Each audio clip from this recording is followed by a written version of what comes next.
to From the Ground Up with Arva. I'm Catherine Codius. I'm our VP of Sustainability, and I'm really excited today to be talking with Kyle Caston, who is the Sustainable Ag Lead at PepsiCo. Kyle, it's so great to have you here. Thank you for joining us. Yeah, absolutely. Good to see you, Catherine. Great to see you too. I've really appreciated getting to know you over the last year here at Arva, and looking forward to getting a chance to learn more about you and chat about your work at PepsiCo on regenerative and sustainable agriculture. Would you jump in with a little bit of an introduction, what your background is, how long you've been at PepsiCo, and tell us a little bit about your work there? For sure. So I lead PepsiCo's sustainable ag projects in the United States. I sit on our global sustainability office, and there is underneath that global sustainability office a team specific to agriculture sustainability. So that's the team that I'm on. There is a Kyle for all of the major sourcing regions that we have around the world. So I have a counterpart in Canada. I have 3 counterparts in Europe, one in Australia, one in India. We really do try to have geographic specific coverage for all the parts of the world that PepsiCo operates in. Before joining PepsiCo, well, I've been here for about a year now, just over a year. And before joining PepsiCo, I worked in the MRV tech space with a company called Regrow Ag.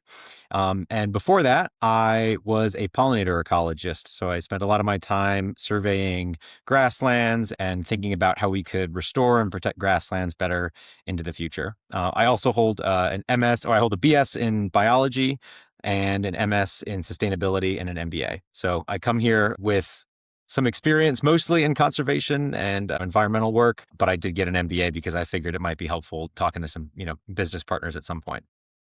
Fantastic. Yeah, what a cool background. And I love that you have that hard science field technical background to bring to your work. So tell us a little bit more about the work you're doing currently at Pepsi. I know that right now Pepsi has an aim to spread the adoption of regenerative agriculture to over 10 million acres, which is a huge goal.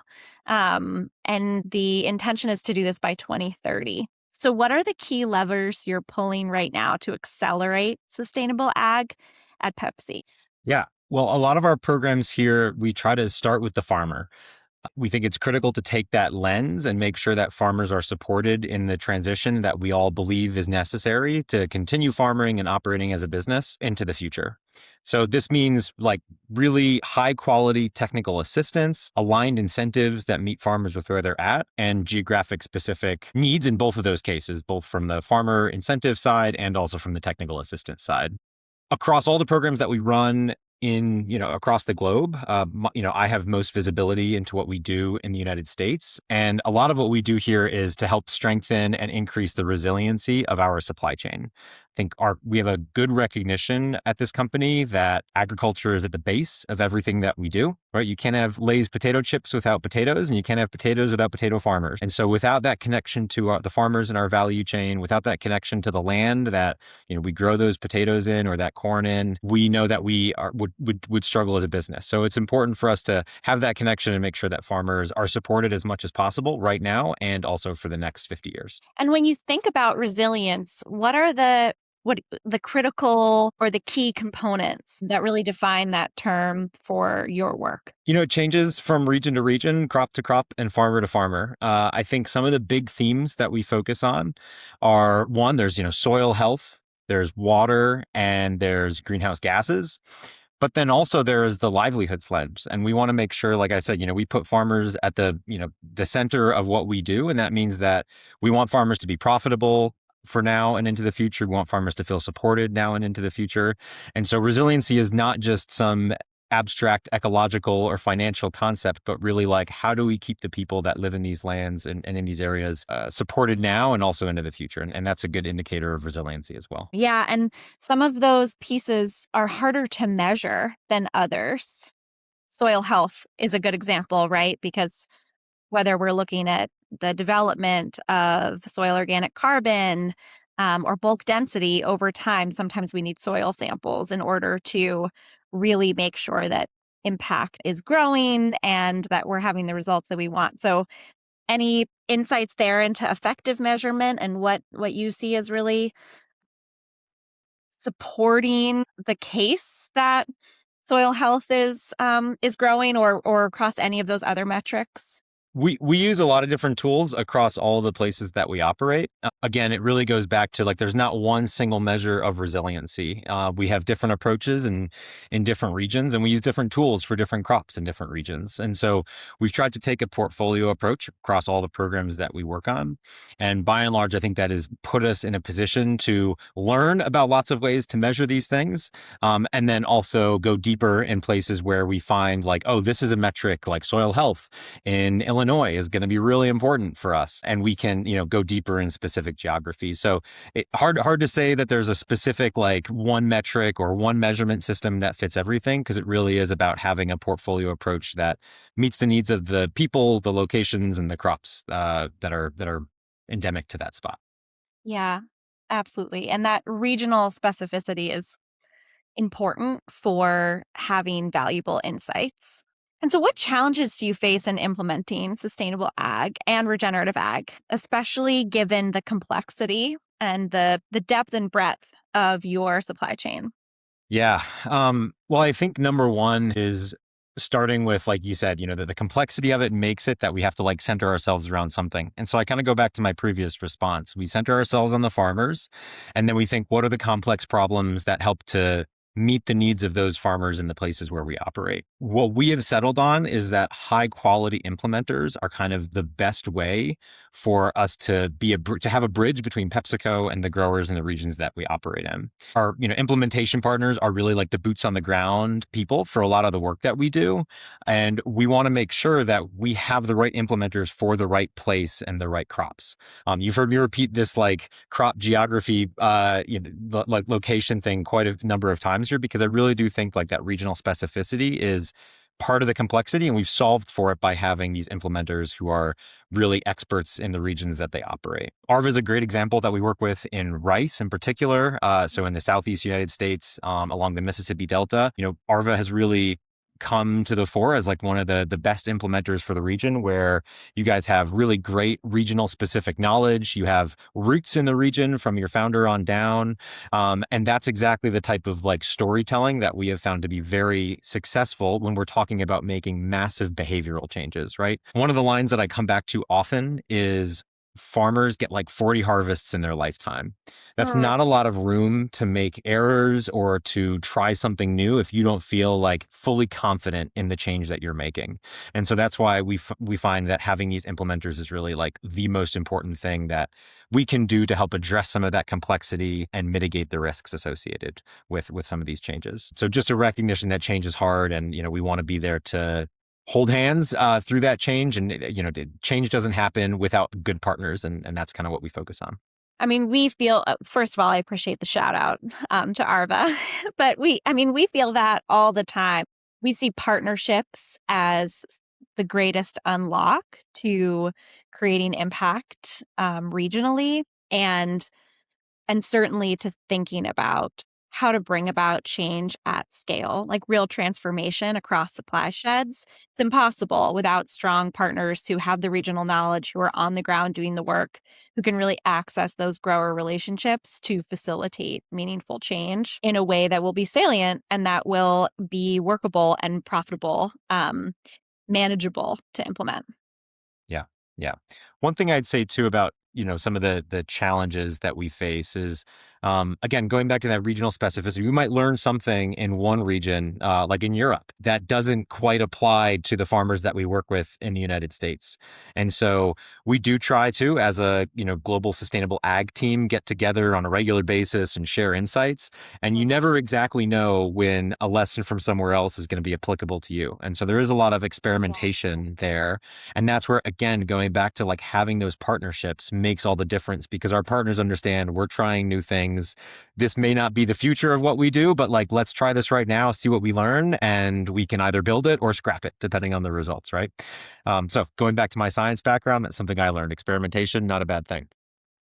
Yeah, I love that. And it's so important to share, to test and to share that knowledge. I think ag right now is one of those places where we need to really be thinking creatively, thinking about where old practices or practices that are really based on low tech approaches are relevant and create positive impact. And then thinking about just this universe of new unlocks, whether it's AI for better data or weather forecasting or climate impact, or whether it's new on farm technology like soil amendments, right? Like we're inundated with things to test and try, but the more that we can try to do that and then share the learnings, the better we can navigate this, like, I don't know what it is. It's like inundation or flooding of information.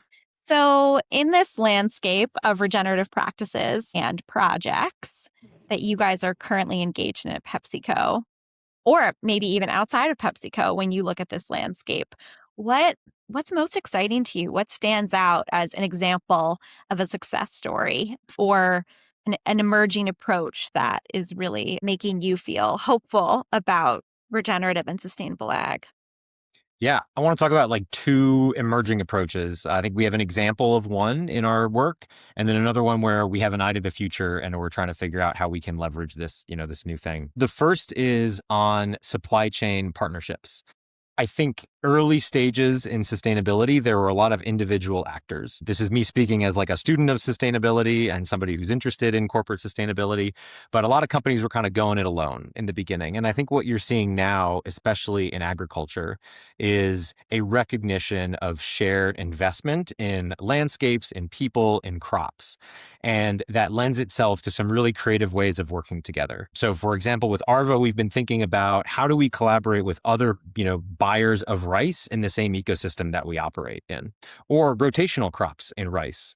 So rice is grown in rotation with soybeans. And so is there like a soybeans buyer who is, really interested in what's happening in the same Mississippi Delta that we are? And how do we collaborate with that soybean buyer to make sure that a farmer growing rice and soybeans in this region has support on both sides of that rotation? Another way to think about this would be like sharing on rice itself. So PepsiCo buys certain parts of rice grain and other parts of rice grain get used by other industries. And so is there a way for PepsiCo to collaborate with those other buyers of rice products beyond the ones that we buy ourselves? And so that's a way to like think about how we can all, contribute to a similar message for farmers. So farmers don't have to interpret like 20 different corporate sustainability labels and needs and all of that. They kind of have like a singular message that they're receiving up and down their value chain that's saying the exact same thing. And again, making that farmer feel supported in the transition. It brings more money into similar programs, and that's just going to, make everything better for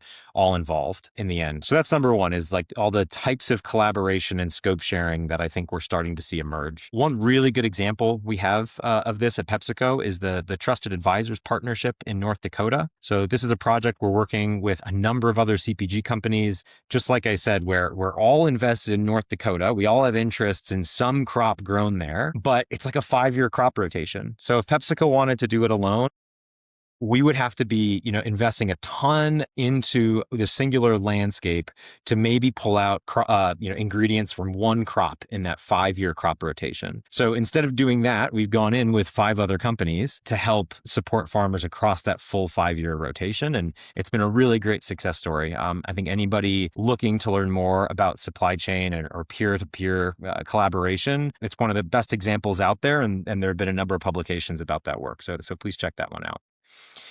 The other idea that I'm very excited about is it's related, but it comes down to farmer incentives. And so a lot of what we do right now, we have programs that kind of just pay farmers to do a certain thing. And that doesn't always address the like fears or needs that farmers have about making a transition.